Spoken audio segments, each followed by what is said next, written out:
on a day like this when things really do not look good. So, good morning, everybody. I'm Ron Hoon. This is the show after the show. We go on right at 10 o'clock sharp, live on Fox Local, Fox 10 Phoenix, and on YouTube.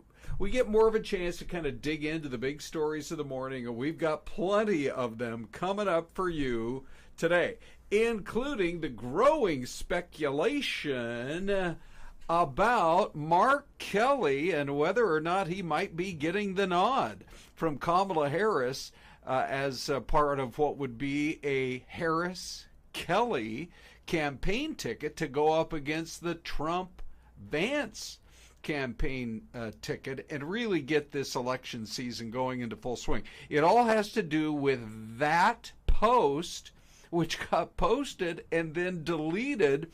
And if you haven't seen the post that came after that, that then raised plenty of speculation, we've got it all for you, so don't go anywhere.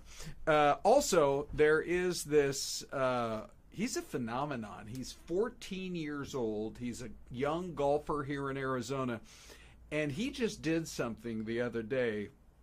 I don't know if it's ever been done ever by anybody his age. I mean, only a handful of pro golfers have ever done it at all. But let's get into the big story of the morning and talk just a little bit. Now, see, look at the difference. About 90 seconds ago, it was down 900. Now it's down 950. I mean, it's moving fast, that's for sure. So these drops, it's really kind of a sort of a sell-off that literally swept the planet overnight. Bad as a 2% decline is in the Dow, in Japan, they had their worst day in their history in their stock market. It dropped almost 12.5%. So at least that's in its modern history, going all the way back to kind of late last century in the 1980s. But you know, if stocks here drop 12.5%, we'd be looking at, instead at a Dow that is down 5,000 points instead of one that's down 928 points. So what is really behind it? By the way, let me just introduce to you, those of you who haven't joined us before, here's Celeste. Hi, Ron Hoon. How are you? I'm doing fabulous on this Monday. How are you? Doing really well. How'd the show go today? It went great. Yes? Yeah, good stuff. Good. Talked a lot about the storm that moved in across the state with the monsoon. Yes. Right, we talked about... For example, like some of... hold on here. Okay, hold on. Hold your horses. Stand by, everybody. We're going to get it. Okay, ready? And is this it? Yeah, that's the picture I was looking for. What were you saying about the storms? Oh, it was crazy. Look at Tempe Town Lake. This photo is beautiful. Who took this photo? Which one? That one? Yeah. I think it's from our Tempe Tower camp. Wow. Because it's got that same angle there. We got a bunch of great shots. There was one over the city. I mean, it was really something. And we are going to talk about that a lot. Okay. Because one of the big questions this morning, when are we finally going to see these super hot temps? Yes. Which I put at like 115 and above, right? Hot is 110. Yes. Super hot is 115. I was hoping we would avoid those super hot temps altogether this summer. Ron, you're Right. still waiting for them. Oh my gosh, but hopefully, have we seen the last of that? We're going to dig into it. But boy, what a day, Celeste, in the stock market today. No kidding. Because, wow. I mean, just take a look. When I went on at 10, 5 minutes ago, it was down 900. Now it's down about 950. So and it's been all over the place. When it opened this morning, wasn't it down about 1,200? Yes. Yeah, that's at opening. Over 1,200. Yeah. So then the question is, could the Fed decide to have an emergency meeting? Because a lot of people are saying, guess what? You guys are supposed to be the ones in charge of knowing what's going on with the market and the economy, and you're totally flat-footed because you had your meeting on Wednesday and you said, no, Everything's great. we got to see a lot more data before we cut interest rates. Well, then it came out Thursday and Friday both. The data was awful. Yeah. Manufacturing starting to really drop in this country. And then you had the unemployment numbers that came out on Friday, and it was all so bad. They're like, well, you guys don't know any better than the average Joe. Yeah, no kidding. Well, you had tech stocks drop, right? Intel Yes. said that they were going to lay off 15% of their workforce. Yeah. You had those two things happen. The idea about, we were chatting with Susan Lee with Fox Business today in our 9 Oh, o'clock yeah, what'd hour, she have just to real say? briefly. Yeah. She was talking about how, I know it looks bad and it seems bad, but we've had so much growth. Yeah. Like in the last few years, that at some point it's got to self-regulate and it's got to, kind of manage itself. But I also heard somebody on a podcast this morning, and they talked about how, people are waiting if the Federal Reserve is going to cut interest rates. Right. And if they do it in an emergency meeting, at least some of what I've been reading this morning is it might do more harm than good. That's exactly right. Because what they're saying is that could be an indicator not just to consumers, but also to the CEOs of the business world and That the we're C-suites. panicked. That We, the Fed, are panicked. People are scared. Yes. So she was thinking maybe they wait until mid-September and see if this whole thing kind of self-regulates and fixes itself. Hey, I'll just say we have Milesian chatting in the live chat. If you guys are watching us on YouTube, we read your comments the YouTube comment box live while we're on the air. So keep it snappy and give us some of your thoughts on what's going on in this great big world. But yeah, so I think if it were to happen, let's just check in again. See, now down 960. There have been a couple of times it gets back down to that down 1,000. But the last time they had an emergency meeting was it during COVID? Yeah, it was during those super early, we don't know what's coming, but it's coming and we don't know how to react. March 15th, 2020. Oh, and that is when, if you recall, Ron, I think that's when the NBA stopped having games. Yes. The MLB halted their season. Like you saw, when you see sports stop, because it is rare to see sports halt. Correct. That's when you know. Yes. Okay, something is happening. Yeah, that was Rudy Gobert of the Utah Jazz, the first player in the NBA, and then all of a sudden they're like, we're canceling the season. Yeah. So yeah, I mean, it really was. People were really getting worried fast. But again, you take a look at the data, literally all the data that's come out since then, and it's been negative. So we'll just keep an eye on it. We'll find out by the end of the day. That last hour is going to be really important. It is. If it stays in this range, it may be steadying itself. But if it were in that last hour, to just start to really go down again, I think the panic probably would not subside. Well, I think it's interesting too, Ron, when we look at this, because how many people on Main Street and communities around the country have been talking about gas prices and grocery prices, and the Dow was still rising. Yeah, and then we thought, why?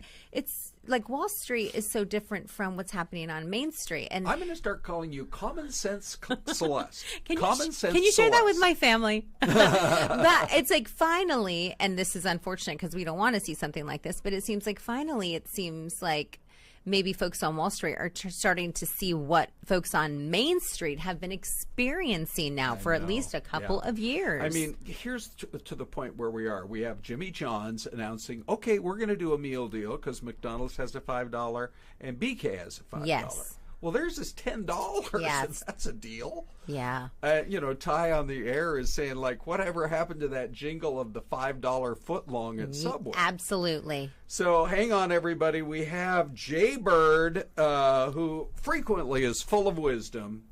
It's Jay Bird. If you don't mind, I'm going to read your comment because it's brilliant. He says, some people are so poor, all they have is money. Isn't that so brilliant? Well, yeah, because money can't, it can buy material things. Were you things. say money can't buy you love or can't buy you happiness? Happiness. Okay. It buys but you. It buys. Buy you love. It can buy you temporarily. It gives you access to things. Yeah. You can buy like a first class seat on an airplane. But does it really give you what matters in life? Right? Yeah. Well, there's Jay's. Jay should ride like a chicken soup for the soul type thing. We have the smartest viewers. We do have the smartest viewers here on the podcast. on FTT, as we call it. Did you know that's what they call it out in the newsroom? FTT? FTT, Fox Nice. 10 Talks. Let's do it. Yeah.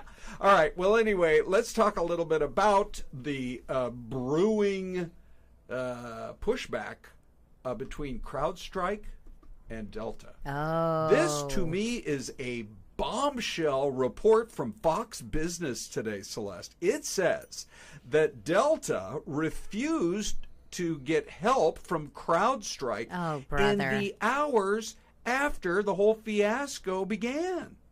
So they're telling Delta now, CrowdStrike is like, you want to sue us for $500 million? Back off. Because the big question, Celeste, still to be answered to this day, why did all the other airlines get back to business within 24 to 48 hours? And Delta was stuck for almost a week, looking like they had no idea how to handle it. Well, now this report comes out and says we offered it. The CrowdStrike offered to help them. Yeah, that's from Fox Business. It sounds directly. like somebody was a little prideful and thought they could get it all done themselves. Sometimes, here's the thing: we all need help. We don't do this. Correct. This meaning life alone. You, you're starting to sound as wise as Jaybird. Hi, Jaybird. We're two peas in a pod. Oh, by the way, he also says the Dow needs to drop to a fair market value. A lot of people have been saying it's been going up for so long. A long time. That we need some kind of a correction. And sometimes it gets overanalyzed. Sometimes stocks just got a little ahead of themselves and need to come back down. That's right. So, anyway, to me, this is amazing, this report, because how long's it been now? About 2 weeks since, Delta struggled to finally get back to normal. And they still have not come out, Celeste, with a full explanation. Why did it take you guys so long to cancel so many thousands of flights when everybody else was? Now, we don't know. Was it because the others were willing to work with CrowdStrike? There needs to be we need Justin Lum. We need somebody on it. Justin Lum would be the guy. Digging through the details. Yeah, he's our great investigative reporter here at Fox 10. But anyway, bombshell report, and we'll see how it all plays out. Let's see if we can't squeeze one more in here, Celeste, before we come to that big break. Mark Kelly's speculation swirls across the internet after he deleted one post and put a different one up. Now, here's what started it all. Okay. Do they have an intern that's operating his X account? Because this seems like a very elementary mistake. Celeste, so here's what it says. My background is a bit different than most politicians. I spent my life serving in the Navy and at NASA, where the mission always comes first. Now, my mission is serving Arizonans. Okay. To me, that sounds like he's sort of throwing in the towel. And he's like, okay, I'm here to serve Arizonans.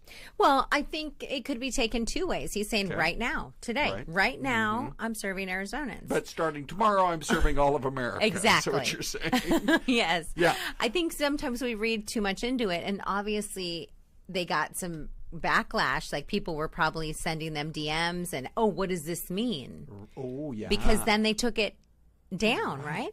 Okay, and if you haven't seen it yet, we are going to show you the post. He then deleted, but then put a whole new post up, and you've got to see that. It's coming up after a 2-minute break for our partners down the line.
Welcome back, everybody. You're looking live at beautiful Mount Hood, Oregon. Celeste. Yes, Ron. On the list of the top 50 most climbed mountains in the world above 11,000 feet in elevation, where would you rank Mount Hood of all of the most climbed above 11,000 feet, meaning like the big ones? Yeah, the big ones. Yeah. I would put it near the top. Okay. Yeah. Like how close? Like 2.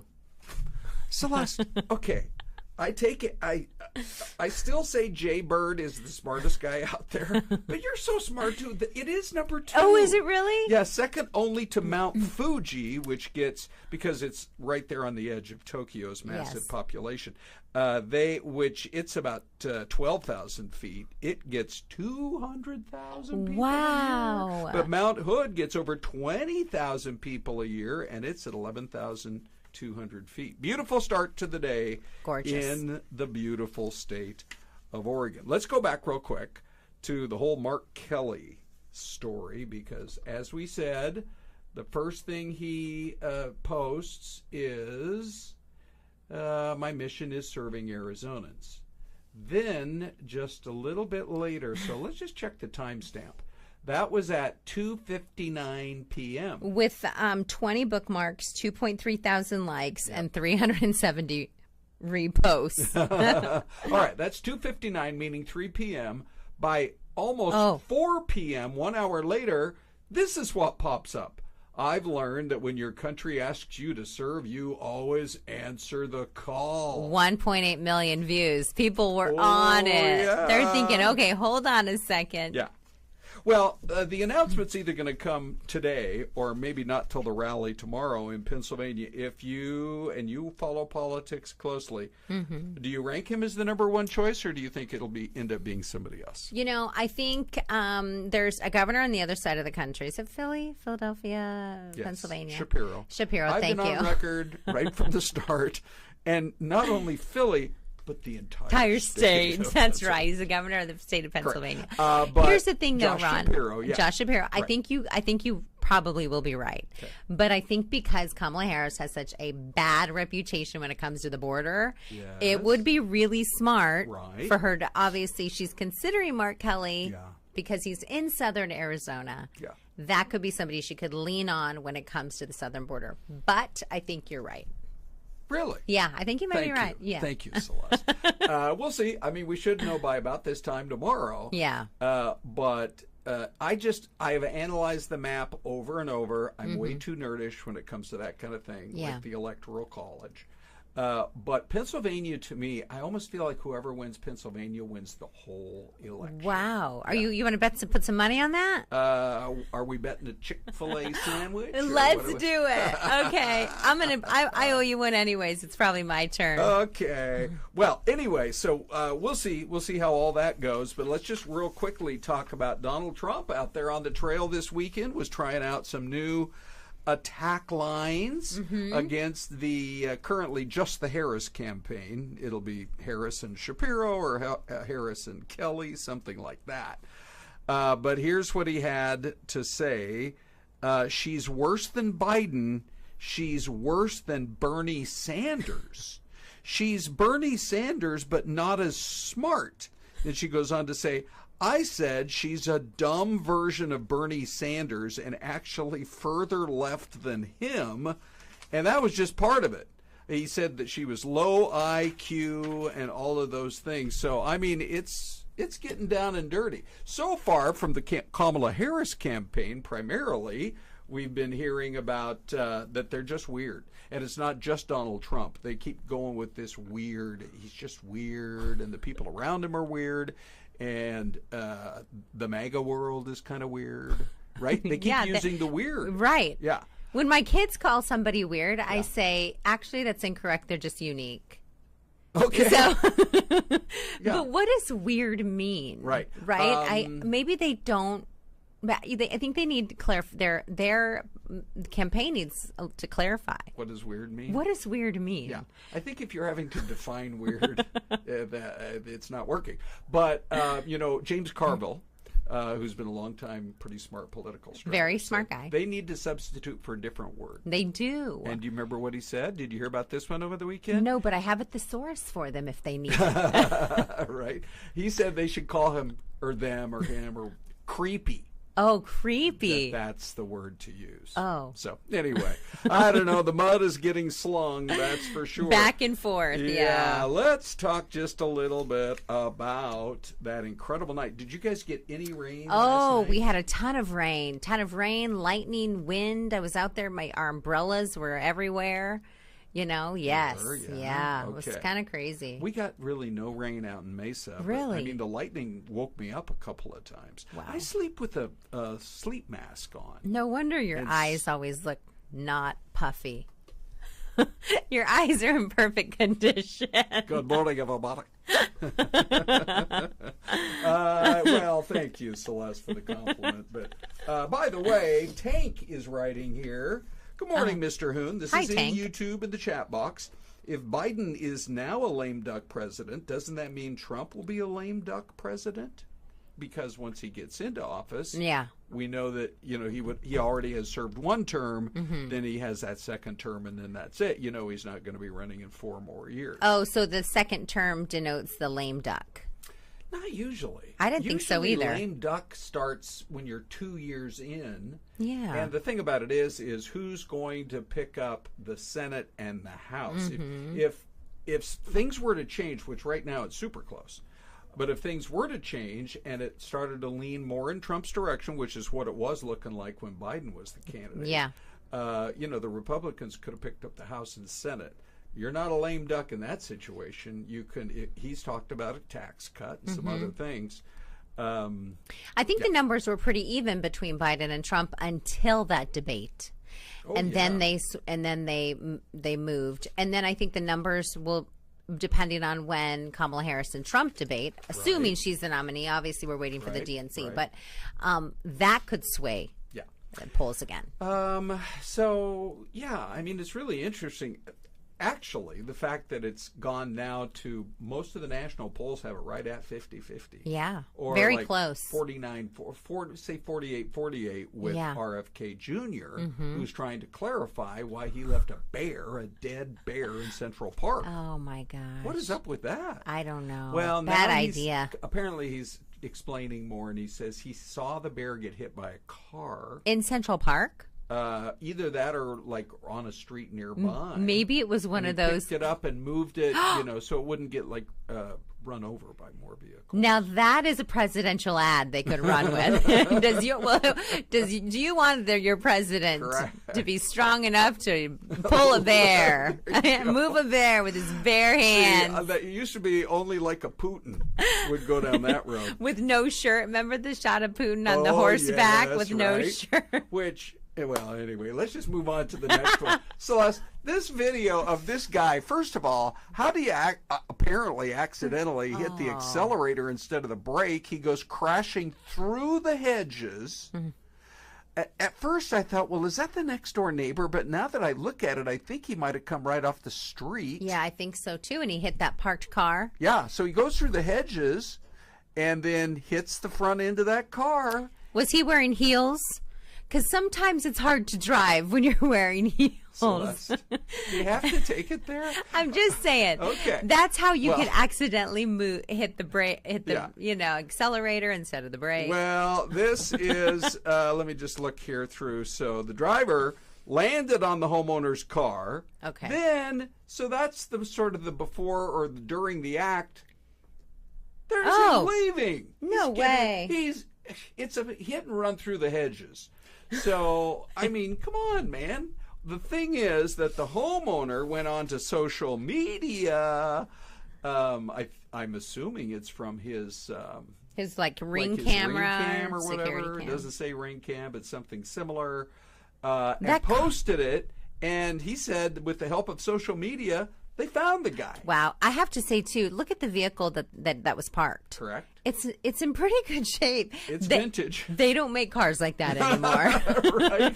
Boxy like it's still the 70s. Do you remember the Volvo commercials? It was like, this is your safest vehicle. Yeah. That's like this car. It looks like a Buick or something. Okay, let's see. Let's get to the final story on our list today, Celeste. Has to do with this kid right here. I'm so impressed. Oh. So this is A.J. Ramos from Tucson. Did you hear what he did the other day? I did not, but I'm very familiar with the Junior Golf Association. Okay, great. Well, he's 14 years old, and in the history of pro golf, only 13 guys in 100 years of the PGA have hit a 59 or better, and he just hit a 59. Celeste, That's I'm doing good amazing. if I can hit 59 in 9 holes. Right. Which would be like 100 and something. This kid, 14 years old, is, people are like, is he going to be the next Jack Nicklaus? Wow. Or, what a great story. From Arizona, too. Or Tiger or something like that. Anyway, he had some great advice for golfers where he said, look, just if you get a bad shot, go on to the next, do your best then. You are going to have bad shots, but the main thing is you have to learn from it. That's like a metaphor for life. It is, for sure. If you ask me. So, anyway, very impressive. Congratulations to him. Just remember, you first heard about A.J. Ramos right here on FTT, Fox 10 Talks, the most insightful podcast going. All right, Celeste, let's go to the mystery camp. Let's do it, my friend. And, I know, I got to go back to this page here. Ooh-wee. Oh, look at this on a river. We're on a river. Yeah, no kidding. In a van down by the river. Okay. I don't know. With that big river, I'm thinking somewhere on the East Coast. Yeah. There's a nice hill in the background. Yeah. Where's there a river that runs through it? Through it. Sounds like a movie from Montana or something. It's not mountainous enough to be Montana. What do you think? No. I'm going to go somewhere like, does the Mississippi, what's the northernmost? Oh, it's up. It starts up there in Minnesota. Goes through the Twin Cities. Yeah, maybe I'll go through, like, Minnesota. I'm going to say Minnesota. Okay, that's a good guess. I'm going to go, to me, I'm going to go Iowa. I think you're correct. I think it's somewhere Midwest in the type. Midwest. Let's go to the Celeste Cam, everybody, and get your answer right here. Ron. It's Iowa. Cedar Rapids. You know what's funny about that, Celeste? Can we go back to that shot real quick? I drove through Cedar Rapids. I've tried to be to every town in America, and they had a really good pizza place. Okay. But I remember they had one kind of barren hill right on the edge of town, and I thought, that's good pizza. Yeah. If you're in Cedar Rapids, they have a lot of good pizza. Celeste, we have to leave Already? our faithful viewers here on the podcast. You're watching Fox Local Now. Happening right now, Hurricane Debbie has made landfall in Florida, slamming the Big Bend with flooding rain, damaging winds, and life-threatening storm surge. Yeah, it is a Category 1 storm right now. Hurricane Debbie roaring ashore near Steinhatchee. That's about 70 miles from the state capital of Tallahassee, with a maximum sustained wind right around 80 miles an hour. President Biden has already